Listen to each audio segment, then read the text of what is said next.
Madame, Monsieur, bonsoir, merci de vous joindre à nous. Cela fait 1 an que l'Algérie dispose d'une Cour constitutionnelle en remplacement au Conseil constitutionnel.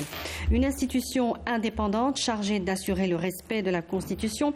Elle est l'organe régulateur, l'arbitre en quelque sorte, garante du fonctionnement des institutions et de l'activité des pouvoirs publics. Elle tranche sur des recours relatifs aux résultats provisoires des différents scrutins électifs ou référendaires, proclame les résultats définitifs de toutes ces opérations et peut même être saisie d'une exception d'inconstitutionnalité sur renvoi de la Cour suprême ou du Conseil d'État. C'est précisément cette prérogative introduite après la révision de la Constitution de 2020 qui a confirmé l'élargissement de ses missions et le renforcement de sa position en tant qu'épine dorsale des institutions de l'État. On reçoit ce soir pour en parler Madame Leïla Aslaoui, membre de la Cour constitutionnelle. Bonsoir. Bonsoir, merci pour l'invitation. Merci à vous de l'avoir accepté. Madame Fatiha Benabou est aussi parmi nous, membre de la Cour constitutionnelle également. Merci d'avoir accepté notre invitation. Merci pour l'invitation aussi. Alors on va commencer par le message du président de la République à l'occasion de cette célébration qui parle de la Cour constitutionnelle comme étant un rempart pour la démocratie et la stabilité du régime républicain au sein d'une Algérie attachée à la protection de la dignité de l'homme et la consécration du respect du droit. Est-ce que c'est tout simplement l'accès du citoyen à la justice constitutionnelle qui résume ce message? Oui, mais pas seulement. L'état de droit vers lequel nous nous acheminons est une des 54 mesures qu'avait promis Monsieur le Président de la République lorsqu'il s'était porté candidat à la présidentielle. Donc la Cour constitutionnelle, par rapport au Conseil constitutionnel, a de plus larges prérogatives. Cela n'ôtant rien le mérite qu'ont eu nos prédécesseurs, parce que chacun a posé sa petite pierre. Donc il ne s'agit pas de dire bon, on efface tout. C'est pas ça du tout. La Cour constitutionnelle est importante de par ses prérogatives qui sont beaucoup plus larges. Elle est indépendante également parce que elle est importante, parce qu'elle est indépendante. Et surtout, il y a quelque chose d'original dans sa composition, à savoir que nous sommes donc 12 membres, oui, avec Monsieur le Président de la Cour constitutionnelle, en sus de Monsieur le Président qui est nommé par le Président de la République. Il y a 3 membres désignés par le Président de la République, 6 professeurs d'université élus par leur père et 2 magistrats, l'un de la Cour suprême, l'autre du Conseil d'État, élus également par leur père. Il faut avoir 50 ans révolus et il faut avoir au moins exercé 20 ans dans le domaine du droit. Alors, en quoi il y a une originalité? Vous parlez d'originalité de composition. Parce que par rapport déjà au Conseil constitutionnel, ce n'était pas du tout ainsi. Les membres étaient nommés pour 8 ans ou 9 ans. Donc, si vous voulez, c'est tout à fait original. Là, c'est un mandat de 6 ans. Ça donne, si vous voulez, une dimension à la Cour, nous l'avons senti cette première année, très importante en ce sens où il y a les professeurs qui apportent leur savoir, leur conception parfois académique et qui se complètent par l'expérience de magistrats, oui, sur le terrain.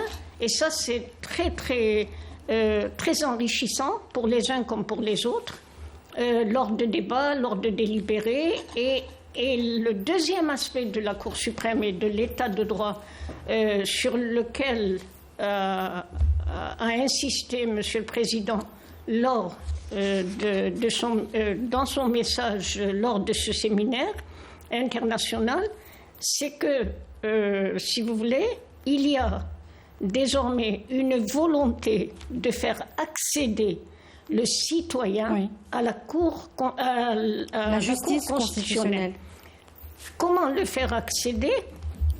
Tout simplement en lui expliquant comment la Cour d'abord est saisie, qu'est-ce qu'elle fait, qu'est-ce qu'il peut faire lui pour accéder à cette Cour constitutionnelle Eh bien, c'est très simple. Je vais vous donner un exemple très concret pour que les téléspectateurs puissent comprendre. La première affaire que nous avons eu à juger, c'était en décembre 2021. Oui. Ce fut l'affaire appelée l'affaire des avocats. C'est-à-dire qu'un citoyen s'était plaint dans une affaire de divorce, tout simplement, parce que le droit constitutionnel touche absolument à tous les domaines. Dans une affaire de divorce, il s'était plaint de ce que l'avocat de la partie adverse, c'est-à-dire l'avocat de l'épouse, l'avait offensé et l'avait insulté. Et il demandait à ce que cette liberté et ce droit reconnu à l'avocat de ne pas être poursuivi, de ne pas subir de pression durant les plaidoiries, durant les débats, soit dite inconstitutionnelle. C'est-à-dire, c'est l'article 24 du statut des avocats. Et nous avons considéré que cet article 24 n'était pas du tout inconstitutionnel, mais qu'il était en parfaite harmonie, en parfaite conformité avec l'article de... On va revenir sur la constitutionnalité. Ce que je veux vous dire, oui, c'est que le citoyen a accès à la Cour constitutionnelle. Encore faut-il savoir simplement quelle est la procédure. Oui. Voilà. On va revenir sur ces détails. Je voudrais donner aussi la parole à Madame Fatiha Benabou. Je voudrais vous faire réagir sur ce message du président de la République. Et puis, il y a aussi ce qu'avait dit l'ancien président du Conseil constitutionnel qui parlait aussi de la Cour constitutionnelle comme une institution qui représente une valeur ajoutée dont les prérogatives lui confèrent d'intervenir dans le débat politique pour éviter toute paralysie des institutions. Comment cela est possible, Madame Fatiha Benabou ? Alors, il y a deux questions. Deux questions. La première, c'est, effectivement, il parle de démocratie par le droit. Il y a une démocratie par le droit. C'est-à-dire que c'est vraiment l'accès du citoyen au niveau du prétoire de la Cour constitutionnelle. Pour une fois, dans la vie politique algérienne, le citoyen algérien a droit d'accéder au prétoire de manière publique et, par exemple, demander la garantie de ses droits. Donc c'est l'accès du citoyen donc il y a une démocratie, parce qu'il y a un citoyen qui accède. Mais comment accède-t-il ? Il accède par le droit. Deuxième point, cet accès permet la garantie des droits et des libertés fondamentaux inscrits dans la Constitution. C'est vraiment le summum de l'état de droit, de l'évolution vers un état de droit. Je n'ai pas dit un état de droit tout de suite, mais l'évolution. Tant que les citoyens arrivent à demander la garantie, parce que qu'est-ce qu'un état de droit ? Un état de droit, c'est en premier la garantie des droits et des libertés du citoyen.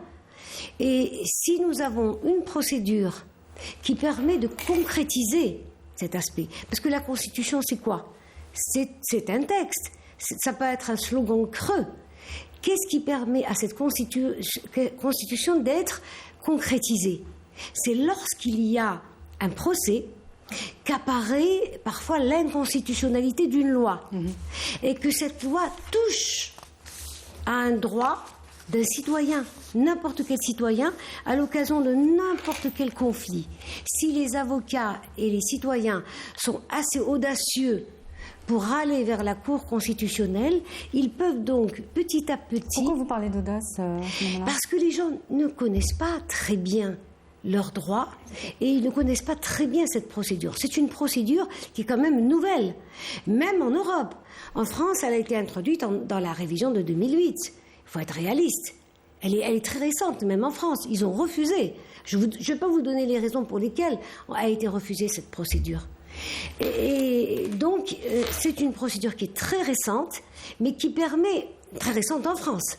En revanche, en Autriche, en Allemagne, c'est en 1949. En Italie aussi. Oui. En Espagne aussi. C'est la technique de l'amparo, etc. C'est elle qui permet aux citoyens de demander l'abrogation d'une loi qui est liberticide, qui touche les droits et libertés. Parce que les lois, on s'est rendu compte dans les années 40 que des lois pouvaient être des lois votées par les représentants, pouvaient donc toucher aux droits et libertés fondamentaux. Donc ce sont des lois qui sont dans le système juridiques et qui peuvent toucher donc les droits des citoyens. Donc nous avons une possibilité énorme. Est-ce que les citoyens sont suffisamment conscients? Alerte, oui. Oui, alerte. Est-ce qu'ils connaissent suffisamment? Ça m'étonne parce que bon, tout le monde ne connaît pas ses droits. Et il faudrait véritablement beaucoup de communication pour faire arriver le message au niveau du citoyen. Moi, je pense que c'est quand même essentiel. Madame Aslaoui, vous voulez réagir? Oui, moi je ne parlerai pas d'audace. Je vais vous dire pourquoi. Parce que tout est dans la Constitution. La Cour constitutionnelle, il y a les modes de saisine qui sont définis, il y a les prérogatives, il y a absolument tout ce qu'il faut. Ce qu'il faudrait, ce n'est pas de l'audace du citoyen, il ne s'agit pas d'audace. Celui qui pense qu'une disposition peut nuire à l'issue de son litige, quel qu'il soit, peut saisir la Cour constitutionnelle. Est-ce que peut-être Mme Benabou voulait dire qu'il fallait un certain courage pour s'adresser et aussi l'habitude. C'est une mesure très récente. Je vais vous dire. Oui. Pourquoi je ne parle pas d'audace? Parce que c'est valable pour toute la justice. Le citoyen, généralement, ne connaît pas le système. C'est la plus haute juridiction de l'État, nous sommes d'accord. Tout à fait. Donc, si vous voulez, maintenant, il y a un travail de communication. Oui, c'est ce que disait Mme Benabou. Il y a un travail de vulgarisation pour expliquer aux citoyens comment il peut saisir, parce que nous sommes saisis. Les arrêts, les demandes d'inconstitutionnalité nous sont transférées par la Cour suprême ou par le Conseil d'État quand il s'agit de problèmes administratifs ou de litiges administratifs. Donc, si vous voulez, il faut juste expliquer aux citoyens comment ils doivent s'y prendre, et ça, c'est un travail de communication, de vulgarisation. Justement, une première année de cours constitutionnel nous permet, de faire une pause, de faire un bilan, et 3, de se dire, parce que nous avons adopté notre règlement intérieur, qui est apparu au journal officiel. Oui. Nous avons adopté les règles de fonctionnalité de la Cour constitutionnelle. Donc nous avons maintenant les outils qui nous permettent d'agir. Nous avons rendu jusqu'à présent 34 décisions. Alors justement, l'objectif était aussi d'augmenter donc le nombre de lois ordinaires déférées au contrôle devant la Cour constitutionnelle, ce qui était beaucoup moins visible lors de la révision constitutionnelle de 2016 avec un contrôle de type subjectif, c'est ce qu'on peut lire au niveau du Conseil constitutionnel. Alors, est-ce que déjà vous pouvez nous expliquer la différence, Madame Benabou? Qu'est-ce qu'un contrôle subjectif et à contrario à un contrôle objectif de la part de la Cour constitutionnelle? Alors c'est ce que j'appellerais. Pardon, je termine la question. Est-ce qu'il y a eu donc plus de lois au cours de l'année écoulée? Je parlerai d'un contrôle concret plutôt, un contrôle objectif et un contrôle concret. Quand vous avez auparavant, on avait ce qu'on appelait le contrôle de constitutionnalité, qui est un contrôle objectif, qui est fait par des personnalités institutionnelles, président de la République, Premier ministre, parlementaires, etc. C'est des institutionnels, c'est des personnalités institutionnelles. Le contrôle est a priori, c'est-à-dire qu'avant que la loi ne soit votée, promulguée. Et là, dans ce contrôle, c'est l'intérêt général qui prime. C'est l'intérêt général qui prime. On ne connaît personne, on n'a pas un droit qui est touché. On appelle ça un contrôle objectif. Je ne connais pas, je fais un contrôle par rapport à la loi, c'est ce qui compte. Le contrôle subjectif, que vous appelez subjectif, moi j'appellerais le contrôle concret. C'est lorsque vous avez un citoyen, et c'est ça la nouveauté, et qui est extraordinaire, lorsque vous avez un citoyen, mais qui ne connaît pas toujours ses droits. C'est pour ça que j'ai parlé d'audace. Parce qu'il y a beaucoup de gens qui sont arrêtés, qui ont peur d'utiliser cette procédure, parce qu'elle est nouvelle, et les gens ne la connaissent pas. Et là, à ce moment, il y a une disposition qui porte grief qui lui porte grief, c'est-à-dire qu'elle le touche particulièrement. Là, ça le touche pas. Donc il y a une loi qui est appliquée. Elle a été déjà promulguée, elle a été déjà publiée au journal officiel, elle est en application. Et dans son application, on va lui appliquer une loi. Et dans cette loi, ils vont se rendre compte que la disposition touche à un droit fondamental garanti dans la Constitution. Donc ça le touche. Il y a un aspect concret, il y a un aspect que vous appelez, vous, subjectif. Et donc, vous voyez la différence entre les deux. Un est objectif, parce que les gens qui touchent, qui vont saisir le Conseil constitutionnel, a priori, n'ont aucun grief contre la loi. Ils font juste un contrôle pour l'intérêt général. Oui. Là, c'est son intérêt privé qui est touché. C'est pour ça qu'il y a cette différence entre les deux. Très bien. Et par rapport au nombre donc, de lois déférées au contrôle, est-ce qu'il y a eu plus de contrôle ? Non, c'est pour ça que je dis qu'il faut plus d'audace. Il faut plus d'audace. Par rapport au Conseil constitutionnel français, qui se retrouve avec des... Mais il est débordé, parce qu'ils connaissent bien cette procédure. Madame Aslaoui parlait de 34 décisions ? Oui, non, 34. 34 décisions. Nous avons eu, parmi ces 34 décisions, 3 lois organiques à étudier, celle de l'organisation judiciaire, celle du Conseil de la magistrature et celle du Conseil d'État. Donc ça, c'est des lois organiques. Nous avons eu des requêtes donc, d'inconstitutionnalité qui nous ont été transférées par la Cour suprême et une fois par le Conseil d'État. Et je dois ajouter quelque chose. Que le citoyen doit savoir, la Cour suprême transfère effectivement les requêtes d'inconstitutionnalité. Et le Conseil d'État aussi. Le Conseil d'État. Cependant, la Cour suprême, en raison de son pouvoir discrétionnaire, peut dire une demande fondée ou pas fondée. Et à ce moment-là, elle ne transfère pas à la Cour constitutionnelle. Cela ne signifie pas qu'elle se substitue à la Cour constitutionnelle. Qu'est-ce que ça veut dire, si elle ne transfère pas ? Ça veut dire que j'ai une demande, elle peut toucher l'ordre public, elle peut toucher la morale publique. Oui. Je suis Cour suprême, j'ai le pouvoir discrétionnaire de par la loi, de par le Code de procédure civile, qui me donne le droit de dire si... cette demande est fondée ou pas fondée. Ça peut paraître choquant. Non, mais à ce moment-là, la Cour constitutionnelle n'est pas saisie. C'est ce que vous voulez dire. À ce moment-là, la Cour constitutionnelle n'est pas saisie. La Cour constitutionnelle... C'est pas automatique. Je vous donne la parole tout de suite. Pardon. Oui. Donc, si vous voulez, tout le problème, encore une fois, moi je reste convaincue qu'il nous faut, nous autres membres de la Cour constitutionnelle et avec nous, bien sûr, Monsieur le Président, de faire un effort gigantesque. 2023, nous n'aurons plus d'excuses. Encore une fois, nous avons tous les outils pour travailler maintenant. Il y a un règlement intérieur. Nous avons eu 2 séminaires, l'un national, celui-ci aujourd'hui et demain international.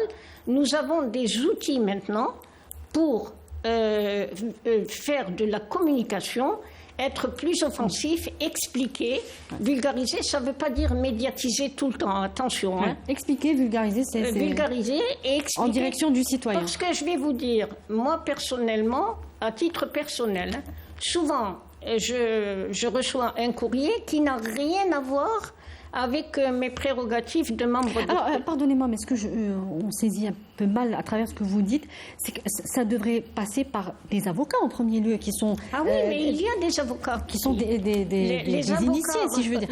Un citoyen peut ne pas connaître la procédure telle qu'elle doit être faite, mais un avocat est mieux renseigné dans tous les cas. Bien sûr. Donc comment, à ce moment-là, vous recevez des courriers non conformes ? Lorsque les audiences se tiennent, vous avez le représentant du gouvernement et vous avez les avocats qui représentent le citoyen, auteur demandeur de voilà. Donc, si vous voulez, moi je reste convaincue que 2023, il nous faudra être plus offensif. Un plan de communication plus agressif. C'est une institution très importante de par ses prérogatives. encore une fois, de par sa composition, moi je reste convaincue que nous nous complétons, que nous apportons beaucoup. Il faut juste, je vous disais à l'instant, oui. Parfois il y a des citoyens, ça m'est arrivé 2 fois, qui m'ont écrit pour des litiges qui n'avaient rien à voir avec la Cour constitutionnelle. Ouais, cela signifie que le citoyen confond encore la Cour constitutionnelle avec une juridiction ordinaire. Ouais. Or, j'ajouterai juste quelque chose d'anciens magistrats, même dans la rédaction des décisions, ça n'a rien à voir avec les décisions de droit commun. Ouais. Voilà. On va y arriver. Madame Benabou, voilà, je vais rajouter quelque chose. Sur un truc en particulier. Oui, c'est qu'il y a en fait, pour la saisine et pour les renvois, il y a des conditions qui sont posées par la loi organique relative à la saisine de la Cour constitutionnelle. Et la Cour suprême... Oui, la Cour suprême et le Conseil d'État sont tenus par ces conditions. Ils ne peuvent pas être arbitraires. Ils sont tenus parce qu'ils ne font que renvoyer. Ils sont une caisse de résonance. Ils renvoient le juge. Alors, pas forcément d'après ce que dit... Non, moi je suis pas d'accord. Elle peut avoir un avis.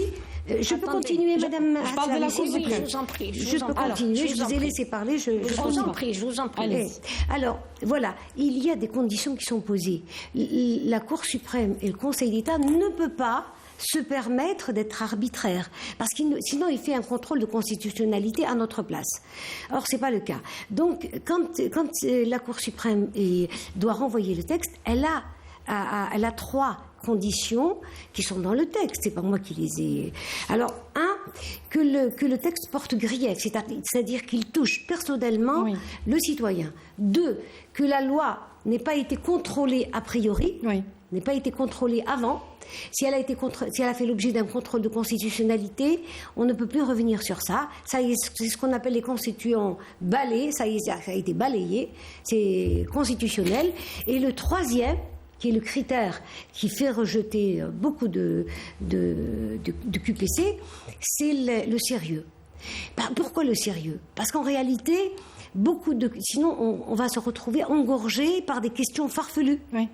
Alors, il y a des critères sur le fond et sur la forme. Oui, et ça c'est dans la loi. Je ne sais pas si on peut parler de plaintes. À votre niveau, ce ne sont pas des plaintes, ce sont des requêtes de constitutionnalité. Voilà, mais la Cour suprême et le Conseil d'État ne fait rien du tout. Il ne prend aucune décision. Oui. La décision, la plainte est une plainte qui est posée par le citoyen. C'est pour ça qu'on parle d'accès du citoyen au prétoire. C'est ça la démocratie par le droit. Alors, je vous relance sur justement l'essentiel des litiges judiciaires qui ont atterri à la Cour constitutionnelle, concernait soit le règlement des conflits individuels de travail ou relatives aux relations de travail. Il y a eu en 2021 des saisines portant organisation, ce dont vous parliez d'ailleurs, de la profession d'avocat ou relative au code de procédure civile et administrative. La Cour constitutionnelle n'a encore jamais émis ou déclaré l'inconstitutionnalité des lois contestées. Pour quelle raison ? Mais parce que tout simplement, il n'y en a pas eu. Il n'y a pas eu de loi. Les citoyens n'ont pas posé les questions qui pourraient remettre en cause certaines lois. Et c'est pour ça que j'ai parlé d'audace, parce que les gens la plupart des plaintes ont porté sur le double degré de juridiction.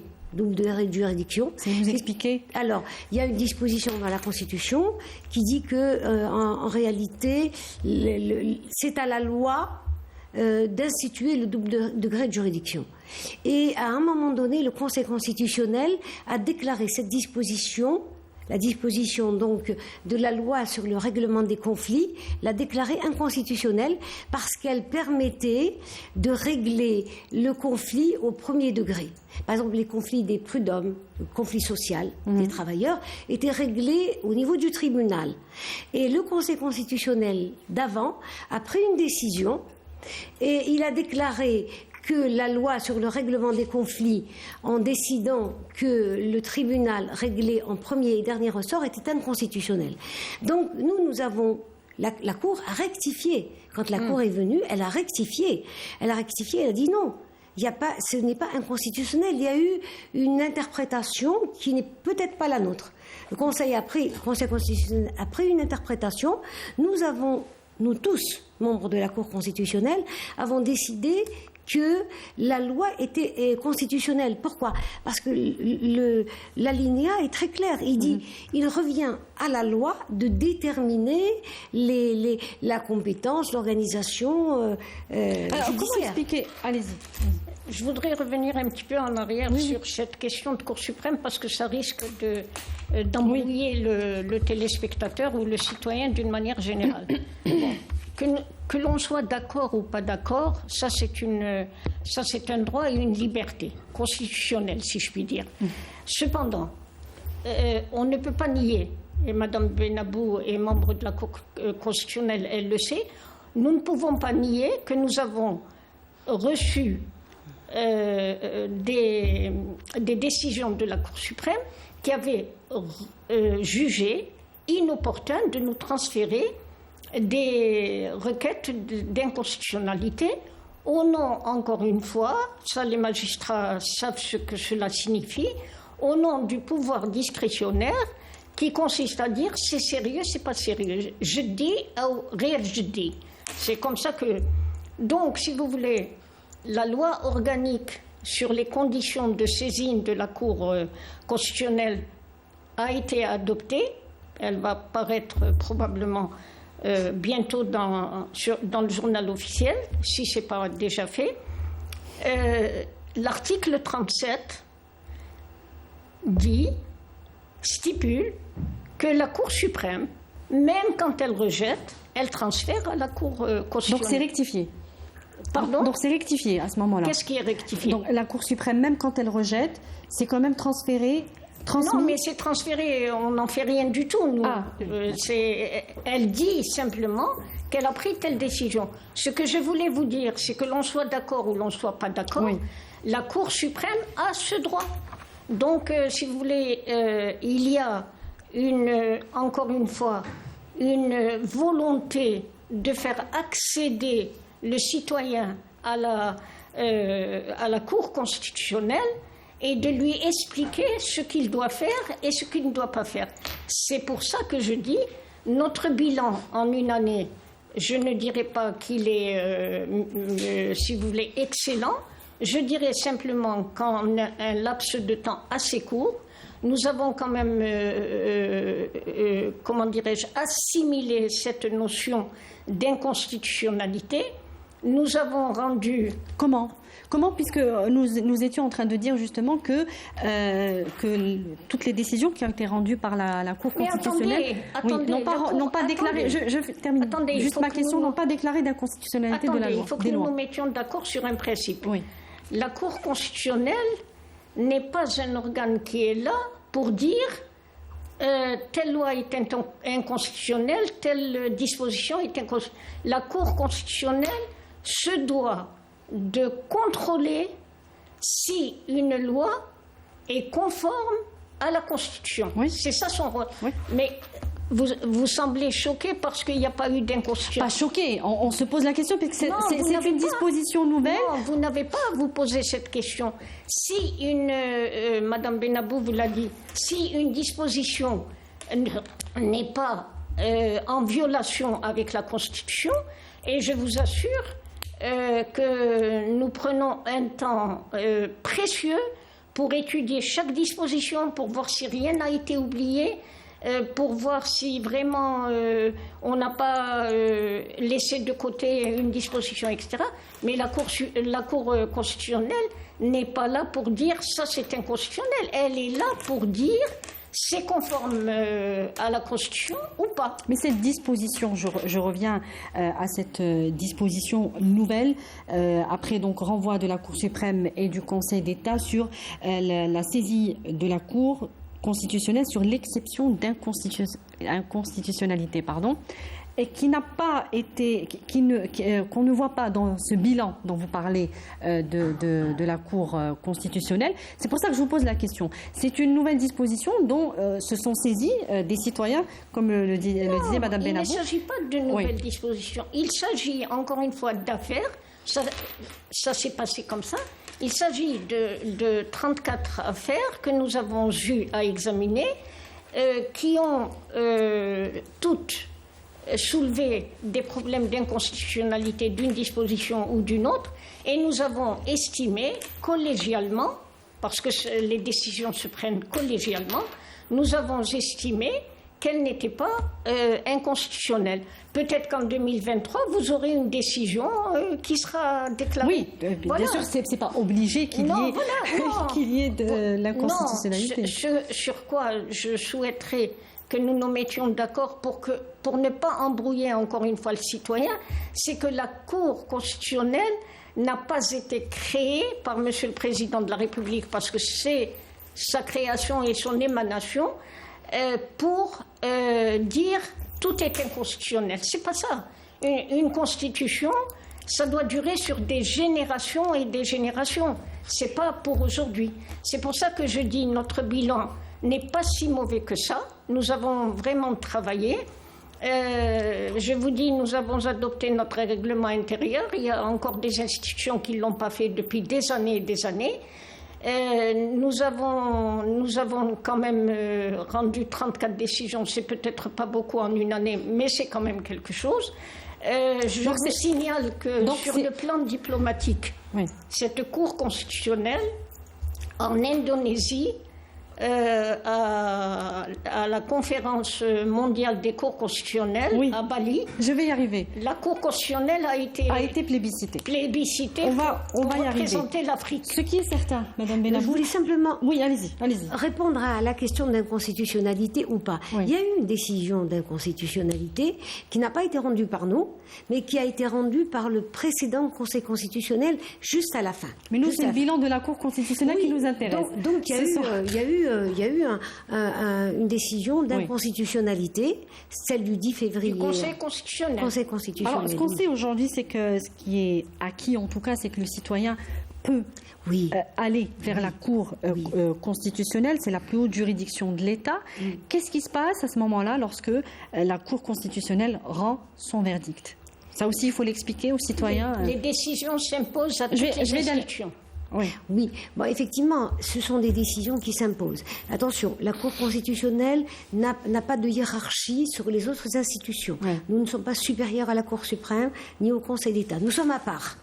Nous avons le contrôle de constitutionnalité des lois, des traités, des règlements, d'énormes prérogatives, mais nous sommes une institution à part. Nous ne sommes pas au-dessus de la Cour suprême, qui est indépendante, plutôt qui est suprême, ni du Conseil d'État.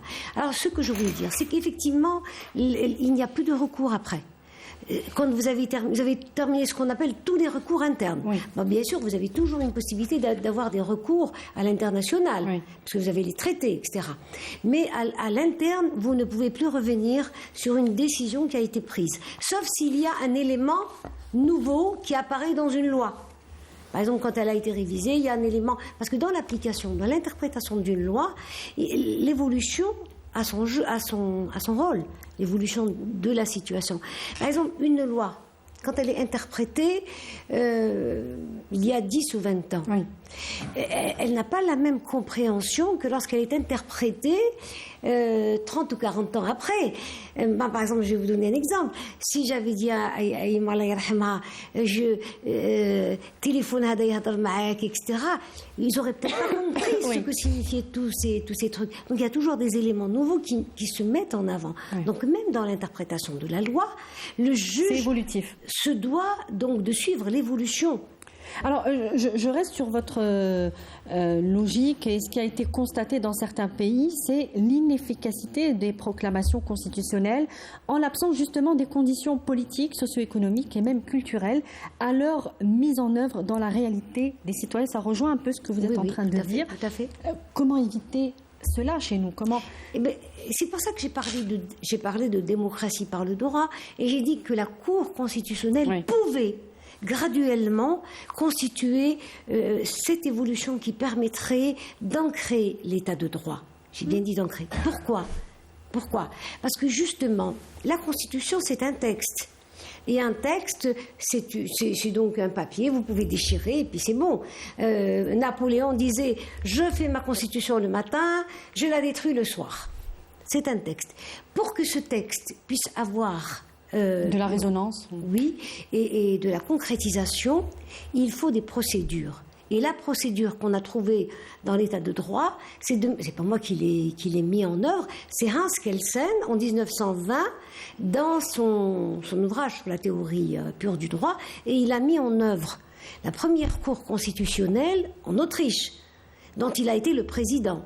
Et il a dit que la meilleure manière de mettre en œuvre une constitution, de l'appliquer et de la concrétiser, c'est grâce à une cour constitutionnelle et grâce à une procédure qui permet non seulement de contrôler toutes les lois, parce que toutes les lois peuvent être liberticides, et on a eu des cas dans la Deuxième Guerre mondiale, on a eu beaucoup de lois liberticides, donc qui touchaient aux droits fondamentaux des citoyens et qui pouvaient aussi contrôler.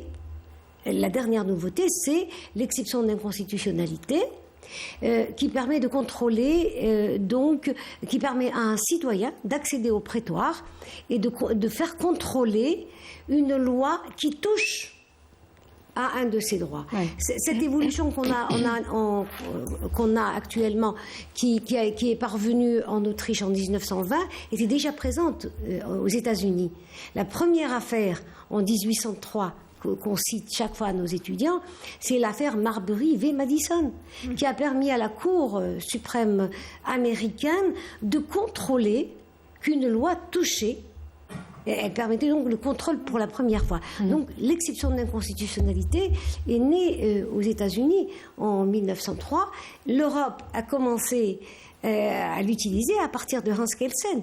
La France en 2008 et l'Algérie... C'est très récent quand même. C'est très récent, oui. Parce que c'est l'avènement de... C'est la Cour constitutionnelle qui permettra graduellement de faire ancrer l'état de droit. Oui. Et ça, les gens n'ont pas peut-être toujours bien compris.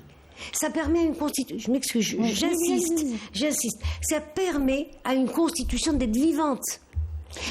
Justement, il y a la Cour constitutionnelle devait, ou doit en tout cas, c'est vrai qu'elle est jeune encore, doit introduire ou entraîner une dynamique constitutionnelle. Qu'est-ce que ça veut dire chez nous, concrètement?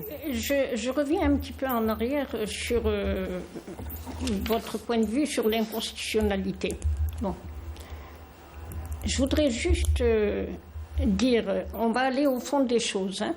Je voudrais juste dire qu'il y a l'aspect constitutionnel et il y a l'aspect politique, parce que nous parlons de démocratie et d'état de droit. Oui. Bon.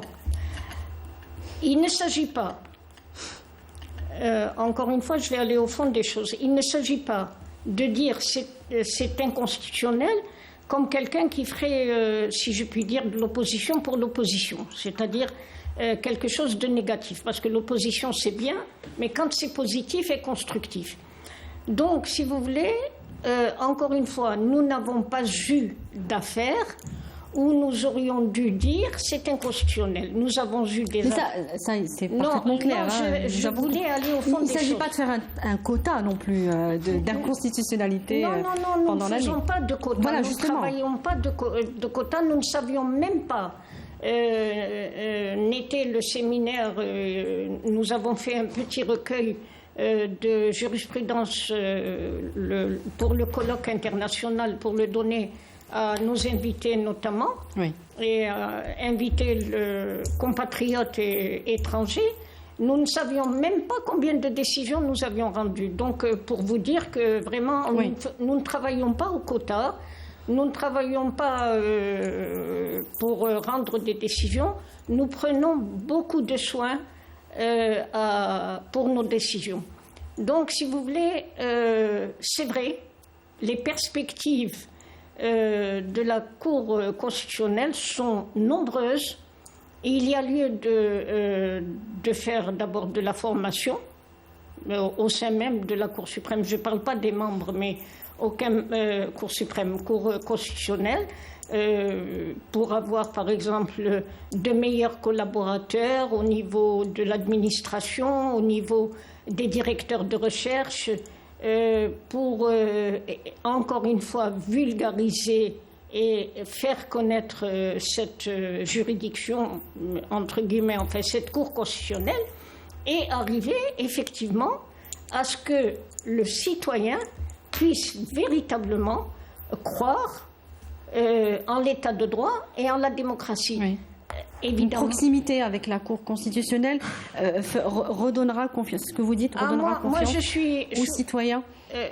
Moi, personnellement, je suis convaincue chaque jour que mon petit rôle très modeste, c'est de contribuer à faire connaître cette institution et à convaincre le citoyen qu'il a désormais une porte ouverte pour porter ses, je dirais pas doléances, c'est pas le terme, mais c'est bon. Ces requêtes, ces aspirations. Ces aspirations, je préfère, ces aspirations pour l'état de droit et la démocratie, parce que c'est une cour qui joue un rôle très important. Alors, justement, Madame Benabou, j'aimerais que vous nous disiez un peu qu'est-ce qu'une dynamique plus soutenue de la Cour constitutionnelle ou, comme le disait Madame Aslaoui, les perspectives pour la Cour constitutionnelle. Mais c'est ce que j'étais en train de dire avant de m'interrompre. Quand je dis, parce que la Constitution, c'est un texte inerte. C'est le juge qui le rend vivant. C'est le juge, en interprétant, qui le rend vivant. Quand vous avez un cas concret devant vous, quelqu'un qui a un droit inscrit dans la Constitution. Moi, il y a beaucoup de gens qui me disent « Oui, Madame Benabou, vous êtes constitutionnaliste, il y a plein de droits dans votre Constitution. » Je dis « Oui, il y a plein de droits, mais ces droits ne sont pas encore concrétisés. » Effectivement. Avec la Cour constitutionnelle, à chaque fois qu'un citoyen vient et nous interroge sur un des droits, nous répondons. Donc nous avons une interprétation. Parce que nous, la Cour suprême, la Cour constitutionnelle, sommes les interprètes authentiques de la Constitution. Donc on rend vivant un texte qui est inerte, qui est mort, parce qu'il est concrétisé dans un cas. Le citoyen qui vient, il a son droit qui est touché. Donc, grâce à cette interprétation, on rend le texte vivant. Donc, il y a une dynamique, le texte est vivant. Et c'est grâce, donc, à l'interprétation du juge. Tant que le juge... C'est pour ça que je dis que la Cour constitutionnelle a un rôle très important dans la concrétisation de l'état de droit. Parce que tant que vous avez un texte qui est inerte, vous ne pouvez rien, vous êtes citoyen, vous ne pouvez rien faire. J'ai un droit, mais je ne peux rien faire. Je ne peux rien faire. Mais quand vous avez une Cour constitutionnelle, au fur et à mesure que votre droit est touché, vous êtes touché, vous êtes atteint dans votre droit, vous allez voir la Cour, elle vous rétablit dans votre droit. Donc vous reprenez confiance dans les institutions, vous reprenez confiance dans votre Constitution aussi. Dans les institutions et dans la Constitution. Ça rejoint un peu le message du président de la République aujourd'hui. Oui, bien sûr, tout à fait. La concrétisation, la consolidation de... Bien sûr, et ça permet aux citoyens donc de rétablir la confiance entre le citoyen et ses institutions. Parce que quand on porte atteinte à ses droits, après il ne fait plus confiance. Il dit, c'est un problème de confiance à la base. Voilà. Mais quand la Cour constitutionnelle vient et le rétablit, quand même, il y a une chose qui est importante dans la vie d'un être humain, c'est quand il est rétabli dans ses droits. C'est très important. Madame Aslaoui, je voudrais ajouter quelque chose. Il ne faut pas oublier qu'en dehors de la saisine de Monsieur le Président de la République, du Président du Conseil de la Nation, du Président de l'Assemblée nationale et du Premier ministre, il y a la possibilité pour 40 députés de saisir la Cour constitutionnelle et il y a la possibilité pour 25 membres du Conseil de la Nation. Cela signifie quoi? Je vais m'arrêter 2 minutes. Cela signifie quoi? Cela signifie que les députés, les parlementaires d'une manière générale, ce sont des élus du peuple. Ils peuvent fort bien répercuter et être les porte-paroles, entre guillemets, c'est pas le terme tout à fait, être les porte-paroles des citoyens. Les porte-voix. Oui, par exemple, je ne sais pas, un citoyen se plaint de l'environnement, se plaint de l'école, se plaint de la santé, Alors, est-ce qu'il y a eu ce type de saisine par les membres du Parlement, enfin de l'Assemblée populaire nationale? 40 députés peuvent... Est-ce qu'il y en a eu au cours de l'année écoulée? Il y en a eu, mais c'était pas du tout pour les citoyens, c'était pour l'Académie des sciences. Oui, non, oui. c'était pas. Mais ce que je veux dire, c'est que, si vous voulez, ce citoyen, il faut juste lui expliquer qu'il a différents moyens et différents canaux pour s'exprimer. Je rappellerai juste pour mémoire, à l'Assemblée nationale ou au Conseil de la Nation, il y a des questions orales qui sont posées aux ministres, généralement le jeudi. Bon, ces questions orales, c'est quoi? Ce sont des députés des différentes wilayas de l'intérieur, généralement, qui transmettent à un ministre, à un membre du gouvernement, les préoccupations des citoyens de cette wilaya. Eh bien, on peut très bien imaginer que cela se passe également pour la Cour suprême. C'est pour ça que je vous dis, la Cour constitutionnelle a un rôle Alors, elle multiplie en fait les canaux de communication. Tout à fait.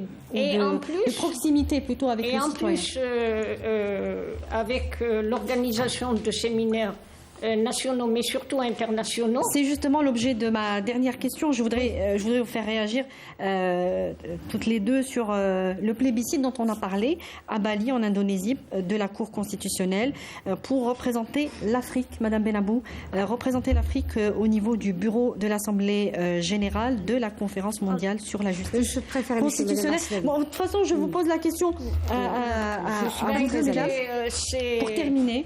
Alors, qu'est-ce que cela peut représenter? L'Algérie a été plébiscitée. C'est la Cour constitutionnelle, mais c'est l'Algérie. Oui, évidemment. C'est le succès de l'Algérie.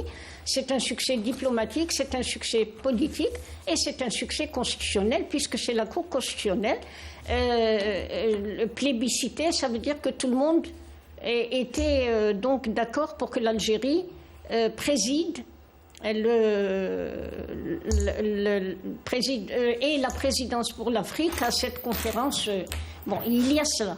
Il y a, si vous voulez, maintenant de plus en plus des relations avec d'autres pays et d'autres cours constitutionnelles. Nous avons actuellement 12 délégations qui sont à Alger. Et vraiment, pour certains, ce sont des pointures. Tout. Donc, si vous voulez, il y a l'Asie qui est représentée, l'Afrique, l'Europe et, comment dirais-je, et le monde arabe. Donc, c'est vraiment des perspectives, encore une fois, très importantes pour l'avenir, et pour la Cour constitutionnelle et pour l'Algérie. Madame Benabou, on terminera avec vous.